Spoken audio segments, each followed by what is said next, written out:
Yo, what's going on, peeps? Back again with another vid. Got player ratings. Make sure you don't subscribe, like, share, comment, all that. You already know the vibes by now. I know I said that I'll be dropping this at 5, but I'm doing it a little earlier. On my break, I thought let me just come home quickly and get this video up and out of the way so I can relax for a bit. I will be dropping a video, even though it's international break, some point this week. Not sure when, but I'll be dropping, so look out for that. But let's get into this game. Aston Villa 0, Tottenham Hotspur 2. Now, no one saw this coming. Let's be real. On our current form, and with Villa with that good rest they've had, nobody would have seen us coming out with a victory, let alone a somewhat decent performance. But overall, the game was scrappy. It wasn't really end to end. It wasn't a good game in that regard for the neutrals, but for the fans, definitely a scrappy one. But sometimes you got to win ugly, especially when on the form we're in. We got knocked out of Europa League. We got slapped in the North London derby. So for us to bounce back and get a win against a good Villa side, you can't be mad. You take that. If you would have said to me after those games that on Sunday you're gonna grab a 2-0 win, even a 1-0, I would have snatched your hand off. So big up the players. There's a lot of changes, to be fair, and didn't start off well. We were battered pretty much the first half. Even when we grabbed the goal in like the 29th minute, we were still on the back foot. Still didn't look good at all. We just looked tired and leggy. We weren't a good first half, but as a Tottenham fan, you're probably used to seeing that. Second half came a lot better. Put more of a, showed some balls. We weren't toothless. Looked a lot more comfy on the ball. Not so much going forward. Didn't really create much, but we did what we had to do. Then once we grabbed the second in the 68th minute, from there it was smooth sailing, and the rest is history. We're going to international break now, so no game for a couple of weeks. So for my heart and my mental state, it's probably a good thing this international break's come. Usually I don't like when it comes, because the last few international breaks we've been on somewhat good form, but I think the players need it to get away and just regroup. So is what it is. So now we move up to 6th place. We're now 1 point behind West Ham and 3 off Chelsea in 4th. So top 4 is not off. It's back on again. It's a crazy season this season. So it's definitely up for grabs. We just got to go there and put in a shift. In these last few games we got left, there's probably about, I want to say maybe 9 league games left. So if we put our best foot forward in those games and pick up the points that we need and hope results go our way everywhere else, then it's definitely on and we can definitely get it done. And obviously next month we got the League Cup final against Man City. And again, if we play like I know we can and we got players back like Son, Lamelo obviously be back, Reguilon, he came off injured, hopefully he's back as well, then it's definitely doable if they turn up. If it's been the last few games, then it will not be on. But right now we're in positive mode because we got a win against a team that's been good, and we have not been showing any signs of anything to reassure us that we're going to go in and get a result. But at the end of the day, the boys did the thing, they did their job, and have to clap it up and big them up. So without further ado, let's get into the player ratings. And as always, you start between the sticks, the captain, who people have been divided on him coming out and speaking. For me, I want my captain to come out and speak and tell us what the hell happened the other night. And even though it might be harsh on the players, someone's got to be man enough and have the balls to come out and say the truth and tell the fans what's going on and tell us what's up, because we want to know. Don't just come out and say, oh, well, we got to try. And I don't want to hear that PR business. What Luis came out and said, that was real. and it was a disgrace. And then man have to fix up, and he's right, 100%. Whoever don't like it, then you need to man up and grow some balls, because he's coming out saying the real. Some people don't like it, thinking he shouldn't come out and it could split the team and this, that, and the third. Then they need to man up. Simple as. They were there, they're responsible, they know they weren't good enough. So how are you gonna get upset? You'd rather hear the truth. If you're a girl, you want your girl to tell you the truth. If you don't look right or you've done something that's messed up, you want people around you that love you to tell you the truth. So yeah, every time I'm bigging it up. So Hugo Lloris didn't concede the goal. In all fairness, didn't really have much to do. Villa didn't really trouble till late on, but they weren't really nothing crazy. They're all easy shots for him. So for me, Lloris, I'm gonna give him a 7. Kept a clean sheet, and he done what he had to do. So I'm gonna give him a 7. Sanchez, a couple of shaky moments, but as always, he grew in the game, and he was just quick and strong and did what he had to do. Put in a solid performance, along with Tanganga on that side, who came in as right back, did support him, and he done well. So him, for me, he's gonna get a 7 as well.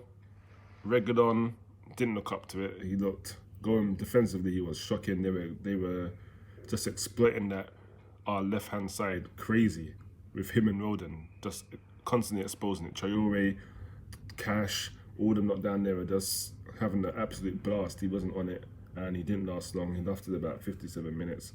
He had to come off. So for me, not one of his good games, and his crosses were not to his usual standard. So for me, Reguilon gets a 4. Tanganga came in, done all right, much better than Doherty, a lot better. Defensively, anyway. Going forward was a bit, he was going past players, he's doing his thing, but he wasn't really given the option on the right-hand side to whip balls in, but he done the job, and solid display for me. For me, he's going to hold a 7 as well. And Joe Roden, in those first 20 minutes, 30 minutes, he was just getting battered down that side. Him and Reguilon were getting exposed. But as the game got on, he slowly started to do a job. And he's been out for a couple of months, so I can't really blame him for being rusty. But as the game went on, he improved. And for me, he's going to get a 6. And the Celso, anonymous for the most part of the game. He hardly saw the ball, to be fair to him. When he did have it, it was mostly sideways. Put some nice forward passes, but he hardly got the ball, so can't give him anything high. It's good to see him back. He only lasted 66 minutes as well, but it was probably, I'll say, just below average, because he already had the ball. I can't give him anything above a 5. I'm gonna give him a 4. And Ndombele, he's got silky footwork. His footwork yesterday, it was like some ballet. It was clean and smooth, going forward, powerful, winning free kicks. Even though like he's about to lose the ball, but he managed to shift his body to get in between the ball and the man and win the free kick. So yeah, he put in another solid performance. For me, he's getting an 8. Højbjerg, much better from Højbjerg. Defensively, on job, clearing everything. On midfield, winning the ball, bouncing man off the ball, being aggressive. That's what I know Højbjerg for, being a leader and aggressive. And he did show that yesterday. He hasn't showed it in a while, but he was showing me what he can do.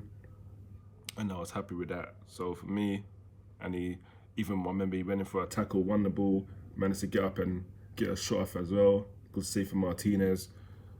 Just didn't quite fall for Vinicius, couldn't sort his feet out, but yeah, Højbjerg was brilliant yesterday, and I'm giving him an 8. And my man of the match, Lucas Moura, with the assist.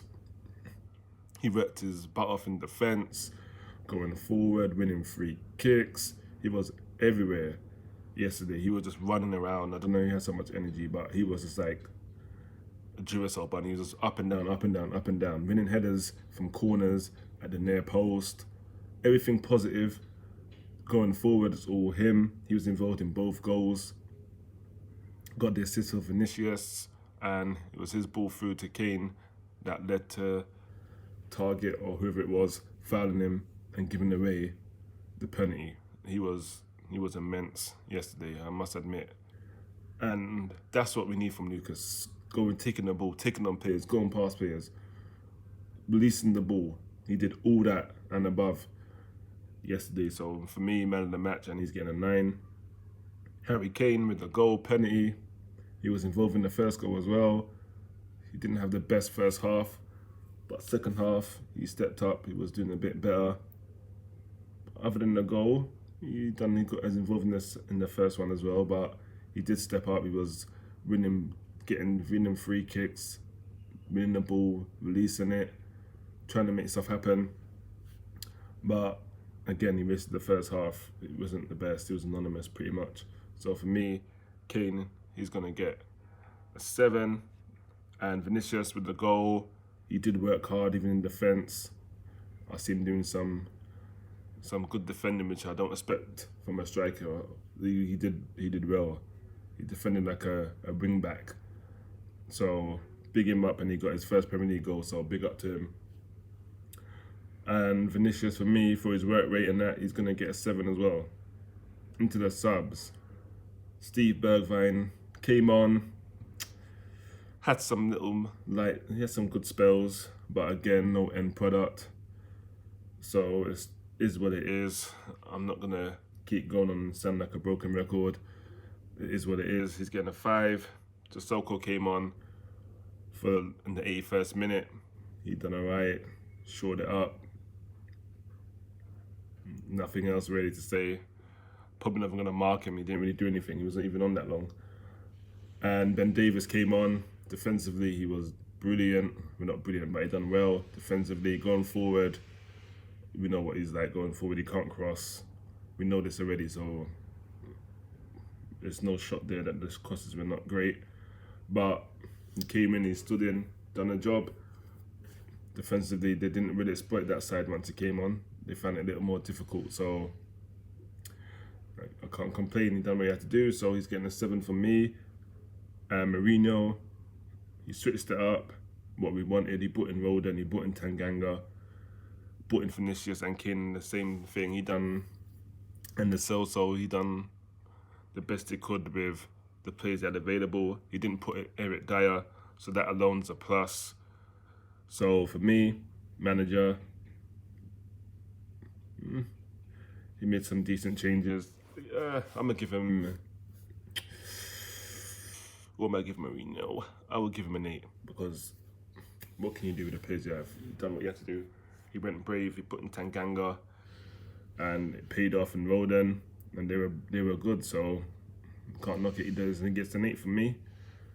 Anyway, as you know, it's international break, so there'll be no more reviews for a while, for a couple of weeks. But I will be dropping some type of video this week, maybe about how we're getting on so far, or our top 4 hopes, or our remaining fixtures, and what we need to do to get top 4, and if we can do it in our remaining fixtures. But I will be dropping some type of content this week, so look out for that. But anyway, as always, you don't know the drill. Stay safe, and until the next vid, I'm out of here. Peace.